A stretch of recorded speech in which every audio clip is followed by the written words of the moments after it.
está falando aqui da questão desse Mateus 7, 25, Lucas 13, da questão da informação. Esses caras são muito contraditórios no que dizem. Por que a gente, o ser humano é tão contraditório, Caio? É não entender a informação que tem ou é safadeza mesmo? Você está falando de um modo geral, né? De um modo geral também da nossa psique e também dessa galera religiosa que fica enfiando as pessoas no inferno por não terem a informação. Não, é o pecado mesmo que faz isso na gente. É o orgulho. Orgulho? É. Eu vou pedir para diminuir um pouco ali, porque eu tô com uma coceira no nariz. Vou virar pro lado só já. Vira pro... É o orgulho, é o pecado da gente. Porque nós somos ruins demais, né? A gente é ruim demais. Demais. A gente é ruim demais. Tô Então, ligado. se você está ferrado, muitas vezes você quer levar outros com você para a ferração. Você não quer se ferrar sozinho.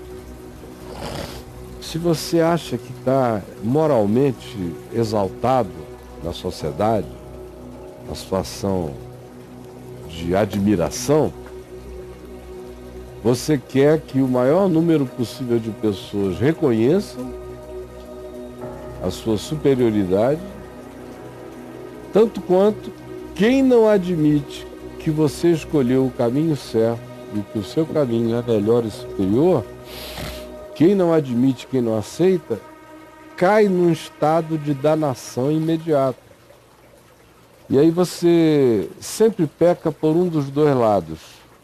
Ou você peca pela soberba de se sentir tão superior que diz quem quiser ser superior seja como eu, quanto também você peca na designação de que todo aquele que não seja como você está perdido e está no inferno. Ou seja, você se torna a referência para todas as coisas, a medida para todas as coisas. A medida. Pedra da esquina A religião, quando adotada como meio de salvação, faz com que os seus mais ardorosos crentes fanáticos se considerem eles mesmos a pedra da esquina da salvação da civilização humana.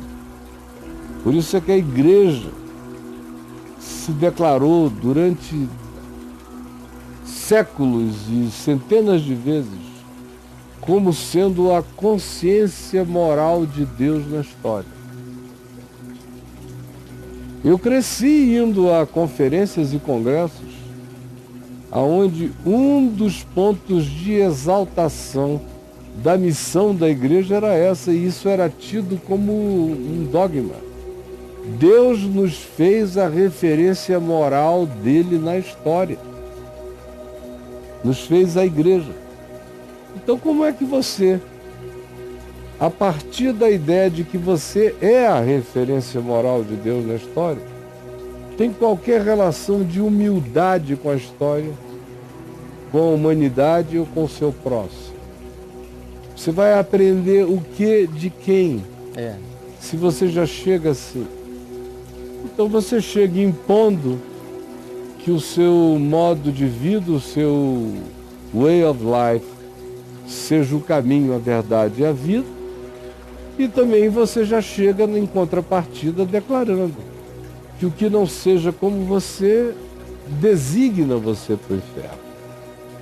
É uma situação muito difícil, essa da existência no ambiente religioso e o indivíduo conseguir ficar ali dentro sem se corromper.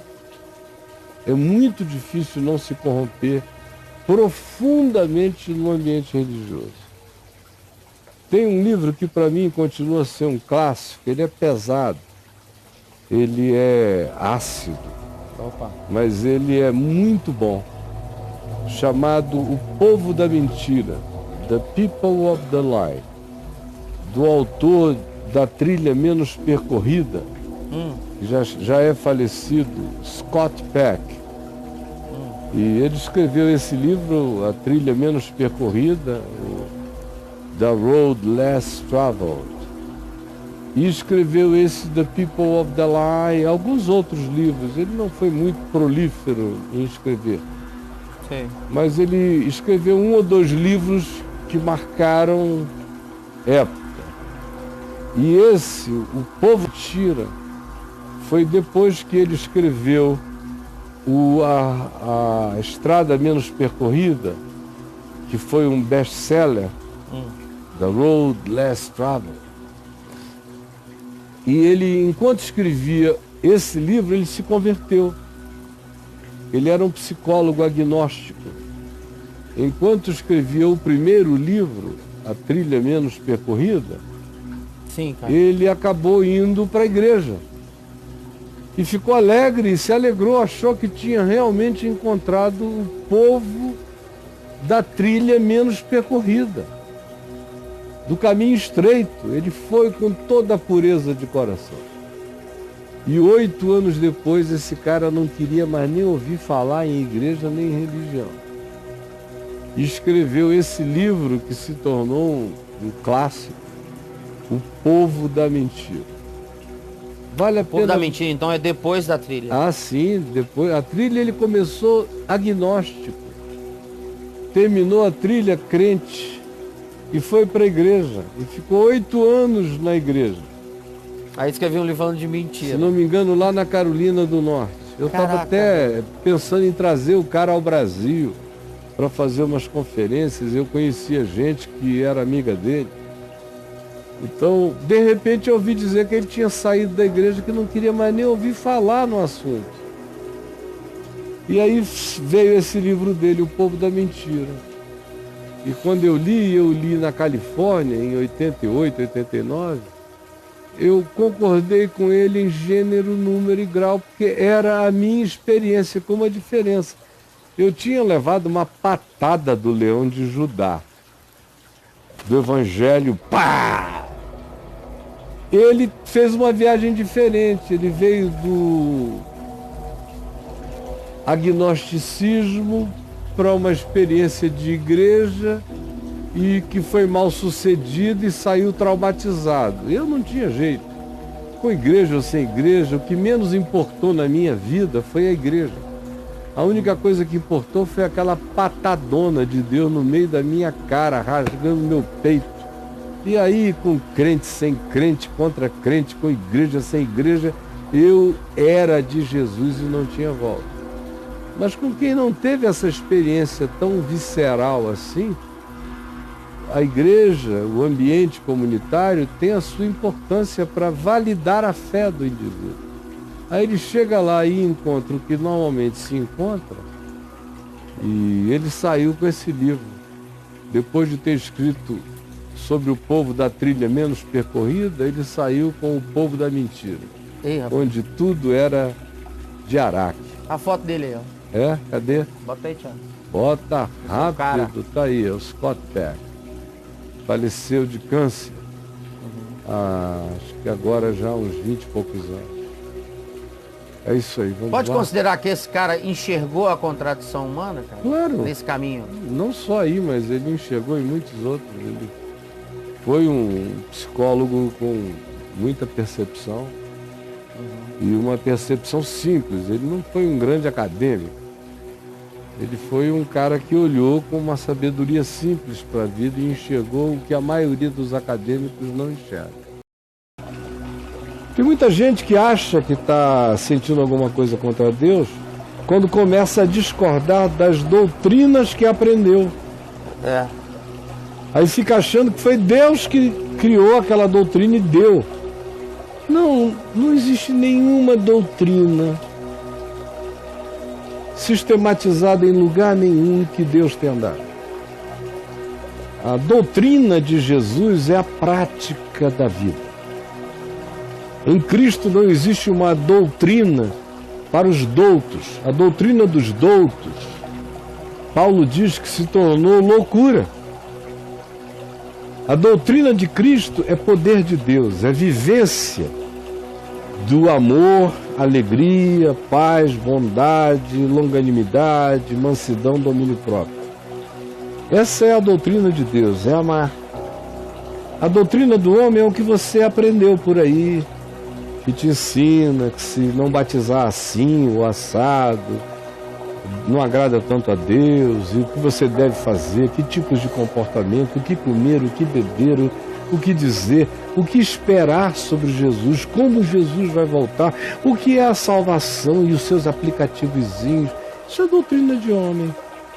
E outras coisas mais que te ensinaram de maluquices totais, que você praticou, cerca das quais você está com raiva, e até hoje não conseguiu de fato separar uma realidade da outra, dizer, não, isso aqui é pacote humano, Deus nunca me deu nada disso, o Evangelho puro e simples é o que está aqui para ser observado, e o Evangelho se resume a amarás o Senhor teu Deus, e ama o Senhor teu Deus no teu próximo, porque Deus só aceita amor no próximo, no outro e na criação que Ele criou. É simples assim. Cara, uma curiosidade minha aqui. Aquela resposta que você deu pro Barron, que é maravilhosa, com relação à questão do Cordeiro imolado antes da fundação do mundo, a leitura que você fez daquilo, o entendimento faz aquilo é uma doutrina ou é um dogma? É não, o que é aquilo? Aquilo é um entendimento. É um entendimento, tá. É um entendimento. A doutrina é quando ela infere no cara, interfere no comportamento do cara. É quando ela organiza. Isso. Ela organiza sistematicamente uma pseudo-compreensão ou um pressuposto. Tá. Aí surge uma doutrina. Seja uma doutrina legal das leis, seja uma doutrina teológica, seja doutrina. Decorre daí. É o pensamento douto, coordenado, sequenciado, articulado, com uma conclusão que é coerente com a premissa. Isso é uma doutrina. O Evangelho não é assim. O Evangelho é um entendimento que decorre de algo que não é fixo em palavras. Se tornou encarnado e não palavreado. Você veja que quando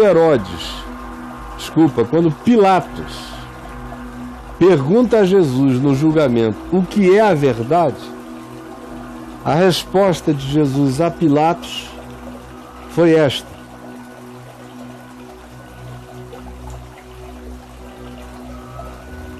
porque a doutrina, a verdade não é uma doutrina.